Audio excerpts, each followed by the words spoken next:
దానికి సమాధానం చెప్తారని చెప్పేసి మేము అంటున్నాం. Okay sir, okay. రవీందర్ గారు, ఇది మాకు సంబంధించింది కాదని అంటారా? అలా అని కాదు. మీ పార్టీలో కూడా ఈ మధ్య కొంచెం మాటలకు బాగా పదును పెట్టడం అనేది కాస్త ఎక్కువైంది.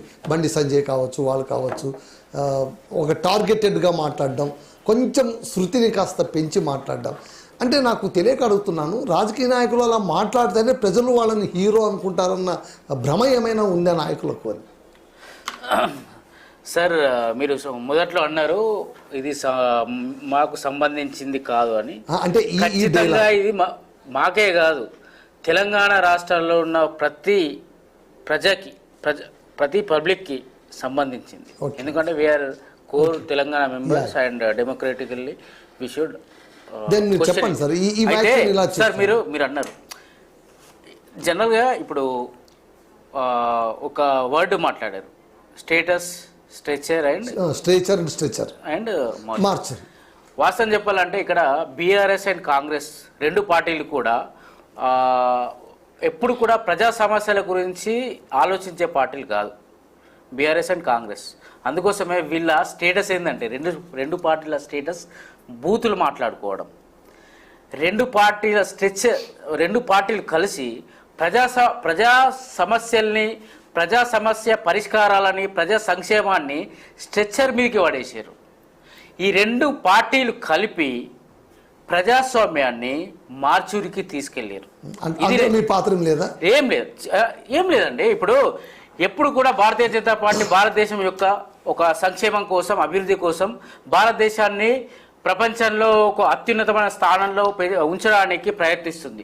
అందులో ఒక్కొక్కసారి జరగచ్చు ఆ క్రమంలో, కానీ ప్రజా సంక్షేమాల్ని డైవర్ట్ చేయడానికి ఎప్పుడు ఇలాంటి వ్యాఖ్యలు చేయదు. ఒక్కొక్కసారి ఏంటంటే కౌంటర్ ఇవ్వాల్సి వస్తుంది. ఎందుకంటే ఇంతకుముందు కేసీఆర్ గారు జనరల్గా మనకి ఏంటంటే తెలుగు భాష కనుగొనబడ్డది ఒకరైతే, ప్రజాస్వామ్యంలో రాజకీయాల్లో బెదిరింపులు పరిచయం చేసిన వ్యక్తి వైఎస్ రాజశేఖర రెడ్డి, బూతులు పరిచయం చేసిన వ్యక్తి కేసీఆర్ గారు. ఇప్పుడు ఏంటంటే ఇవి కంటిన్యూ చేస్తున్నారు. అదేంటంటే అంటారు కదా, సినిమా పార్ట్ 1, పార్ట్ 2, పార్ట్ 3, ఇది పార్ట్ 2, పార్ట్ 3 నడుస్తుంది. అంతే తప్పించి అసలు భారతీయ జనతా పార్టీ యొక్క క్రెడిబిలిటీకి, ఈ రెండు పార్టీల యొక్క క్రెడిబిలిటీకి అసలు ఆకాశానికి భూమికి అసలు పొంతన లేకుండా ఉంటుందండి. మరొకటి, వీళ్ళు ఎందుకు మాట్లాడుతున్నారంటే, ఈరోజు చూసినాం మనం, మొన్న ఎమ్మెల్సీ ఎలక్షన్స్ అయినాయి. ఆల్మోస్ట్ 3 సీట్లకి 2 సీట్లు గెలిచింది. ఈ రెండు పార్టీలు అంటే ఇప్పుడు 2 పార్టీలకు సీట్లు రాలేవు. యాక్చువల్గా ఇక్కడ ఏమవుతుందంటే, ఎక్కడ భారతీయ జనతా పార్టీ పవర్లోకి వస్తే మా స్థానాలు గల్లంత అయిపోతాయి, ఇక మాకు రాజకీయ సన్యాసమే. ఎందుకంటే వాళ్ళు ప్రజలతో మమేకమైన రాజకీయాలు చేస్తారు, ప్రజలతో దగ్గరైన రాజకీయాలు చేస్తారు. కాబట్టి మాది వెళ్ళిపోతుందని ఏం చేస్తారు అంటే, ఆ వ్యవస్థని, ఆ వాతావరణాన్ని ఖరాబ్ చేయడానికి అందుకోసం కేసీఆర్ గారు వచ్చారు అసెంబ్లీకి. ఏం లేదు సార్, ఇద్దరు కలిసి మ్యూచువల్ అండర్స్టాండింగ్ తో చేస్తున్న ఒక గేమ్, అంతే. ఇంకోటి ఏంటంటే, కంటెంట్ లేనప్పుడు ఎప్పుడు కూడా కటౌట్ల గురించి, బాడీల గురించి, బాడీ షేమ్ల గురించి మాట్లాడతారు. కంటెంట్ లేదు ప్రభుత్వం దగ్గర, ప్రతిపక్షం కూడా దగ్గర లేదు. ఎందుకంటే వాళ్ళు 10 ఏళ్ళు తప్పుడు వేసి మొత్తం రాష్ట్రాన్ని అప్పిలో వాడేసారు. వీళ్ళు దాన్ని కంటిన్యూ చేస్తుర్రు. ఇప్పుడు ఏం చేయాలి? అసెంబ్లీకి వచ్చినప్పుడు ప్రజా సమస్యల గురించి మాట్లాడతారా వీళ్ళు? 10 ఏళ్ళేమో వాళ్ళు ఉన్నప్పుడు ప్రజా సమస్యల గురించి ఏం చేయలేదు. ఈ వీళ్ళు ఏం చేస్తారు? భారతదేశాన్ని ఖరాబ్ చేసిన పార్టీ కాంగ్రెస్ పార్టీ. ఇక కొత్తగా వీళ్ళ దగ్గర నుంచి ఆశించేదేమన్నా, ఏదో బ్రాండ్ న్యూ పార్టీ కాదు కదా ఇది. ఏదో రేవంత్ రెడ్డి గారు వేరే పార్టీ నుంచి వచ్చి ఇలా ముఖ్యమంత్రి కాగానే కొత్త తాలూకు రంగులు వస్తాయా, కొత్త తాలూకు స్వభావం వస్తాయి. డిఎన్ఏ అదే అండి. కేసీఆర్ గారు కూడా డిఎన్ఏ అదే కదా. సో ఈ రెండు పార్టీలు ఒక అండర్స్టాండింగ్తో చేస్తున్న గేమ్. ఈ గేమ్ని ప్రజలు ఖచ్చితంగా అర్థం చేసుకోవాలి. నాకు నమ్మకం, తెలంగాణ ప్రజలకు ఉన్న చైతన్యం ప్రపంచంలో ఏ రాష్ట్రానికి లేదు రాజకీయంగా అని నా నమ్మకం. ఖచ్చితంగా ఈ డ్రామా గెలిపించేస్తారు, ఆ చైతన్యంతో మిమ్మల్ని గెలిపిస్తారు నెక్స్ట్ టైం. ఇక ఇప్పుడు ప్రజలు ఏదనుకుంటారండి, ఇప్పుడు మేమంటున్నా మొదట్లో ఈ అన్యాయాన్ని మాత్రం ఇప్పుడు మేము చెప్పాల్సిన అవసరం లేదు. తెలంగాణ ప్రజలు నంబర్ 1 చైతన్యంగా ఉంటారు ఎక్కడైనా సరే.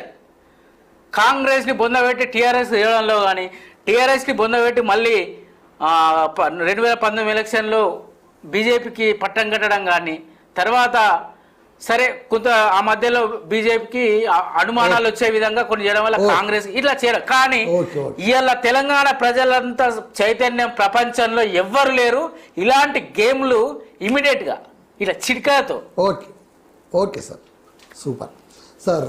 కోటిరెడ్డి గారు, ముగ్గురు పక్షాల మాటలు మీరు విన్నారు ఒక జర్నలిస్ట్గా. ఓవరాల్గా మీ అంటే బహుశా మీరు పాత తరం నాయకులను కూడా చూసింటారు, అసెంబ్లీని కూడా చూసింటారు. ఆ పరివర్తన ఎలా ఉందో కాస్త మీరు చెప్పండి, పరిణామక్రమం. వీళ్ళ అంటే సోదరులందరూ చెప్పింది వాళ్ళ కోణంలో కరెక్టే. అది ఏంటి ఇప్పుడు ఈ మిత్రుడు చెప్పినటువంటిది ఏం చెప్తున్నారు కాంగ్రెస్ వైపు నుంచి, వాళ్ళు మాట్లాడారు కాబట్టి మేము వాడుతున్నాం అన్నారు. నిజం, గతంలో వాడినటువంటి భాష ఉంది ఖచ్చితంగా. అవతల వాళ్ళు ఏమంటున్నారు, స్థాయి మారినప్పుడు ఖచ్చితంగా మారాలి, ఖచ్చితంగా ఆ స్థాయికి తగ్గట్టు ప్రవర్తించాలి అన్నారు. హుందాతనం అనేది ప్రతి దశలోనూ ఉంటుంది. రాజకీయంగా సంస్కారవంతంగా మాట్లాడేటువంటి సంస్కృతి చాలా కాలం అయిపోయింది పోయి. అది కేసీఆర్ తోటే పోయింది అనుకోలేము, అంతకుముందు మొదలైందని అనుకోలేము, అంతకుముందు నుంచి కొనసాగుతూ వస్తుంది. ఒక హుందా అయినటువంటి రాజకీయాలు చేయడం అనేటువంటి దానికంటే కూడా ఒక ఎమోషనల్ కనెక్టివిటీ, ప్రజల్లో భావోద్వేగాన్ని రెచ్చగొట్టడానికి అవసరమైనటువంటిది. అంటే బాగా నాటు భాషను మాట్లాడడం అనేది వీళ్ళకు ఒక రకమైనటువంటి అలవాటుగా మారిపోయింది. కేసీఆర్ అంతకుముందు అదే మాట్లాడారు, ఇప్పుడు రేవంత్ అదే మాట్లాడుతున్నారు. బహుశా తర్వాత నాయకులు కూడా మీకు గతం కనుక చూసినట్లయితే, ఫర్ ఎగ్జాంపుల్ అంటే మరీ ముందు తరానికి పోతే చాలా వేరుగా ఉండొచ్చు. రీసెంట్గా మనకి చూసినట్లయితే మొన్నటి వరకు రోసయ్య గారు లేకపోతే వెంకయ్యనాయుడు గారు, వీళ్ళు కూడా చాలా చతురోక్తులు ఉంటాయి, మాటల మధ్య చతురోక్తులు ఉంటాయి, రాస ఉంటుంది, విసురులు ఉంటాయి, ఎదుటివాడు తడుముకొని సమాధానం చెప్పలేనంత ఇది ఉంటుంది. కానీ ఎక్కడ భాషా సంస్కారం మర్చిపోలేదండి వాళ్ళు. అంటే గొప్ప నాయకులా కాదా అనేది మన పార్టీలకు పరంగా చెప్పడం లేదు, కానీ భాష మాట్లాడేది. ఇది సారీ ఫర్ డిస్టర్బెన్స్. రోసయ్య గారు చెయ్యి తీసేస్తా అంటే కనుక చెయ్యి నరికేస్తారా అని అంటే, నేను నరికేస్తాను అనలేదు, తీసేస్తాను అన్నానంటే అది బూత్ ఎలా అవుతుంది, అది తిట్టు ఎలా అవుతుంది అని అసెంబ్లీలో అంటే వాళ్ళు మాట్లాడే అని ఈయన అన్నారు. ఎవరు, నాగం జనార్దన్ రెడ్డి అన్నారు, మీరు ఇట్టిట్లు చూపించన్నారు, అది బెదిరింపు కాదా, అది తిట్టు కాదా, అది అసభ్యం కాదా అన్నారు. ఇలా చూపించిన సైనికే అన్నారంటే అసలు ఇప్పుడు అవన్నీ కూడా అప్డేటెడ్ అయిపోయి బాహ్యంగా తిట్టడం దాకా వచ్చేసి. అవును. ఇప్పుడు ఇంకొకటి ఏంటంటే, ఇప్పుడు అసెంబ్లీ మినిట్స్లో రాసుకునేప్పుడు కూడా ఈ వాక్యాన్ని తీసేయండి అని కొన్ని పదాలని రికార్డు నుంచి ప్రత్యేకంగా తొలగించాల్సినటువంటి పట్టుబట్టేవాళ్ళు. అలాంటి పరిస్థితుల్లో అసలు మనం ఏం మాట్లాడుతున్నాం అనేదని ఎవరికి చెప్పాలి? సభానాయకుడు సభలో మాట్లాడేటువంటి దాన్ని మనం అంగీకరించవచ్చా? అక్కడ అలాంటి పరిస్థితులు ఎందుకు క్రియేట్ చేస్తున్నారు అనేది మొదటిగా కనిపిస్తుంది. ఏంటంటే రాజకీయ కోణం ఇందులో కూడా కేవలం ప్రజల్లో ఒక రకమైనటువంటి ఎమోషన్ని క్రియేట్ చేయడానికి వాడుతున్నటువంటి ఇది. అంటే నాటు భాషను వాడడం వలన ఈజీగా కనెక్ట్ అవుతాం అనేటువంటి ఒక అభిప్రాయం రావచ్చు, లేదా వీళ్ళకున్నటువంటి డైనమిక్ ఆ స్ట్రేచర్ని ప్రజల్లో బిల్డ్ చేసుకోవడానికి ఇప్పుడు అంటే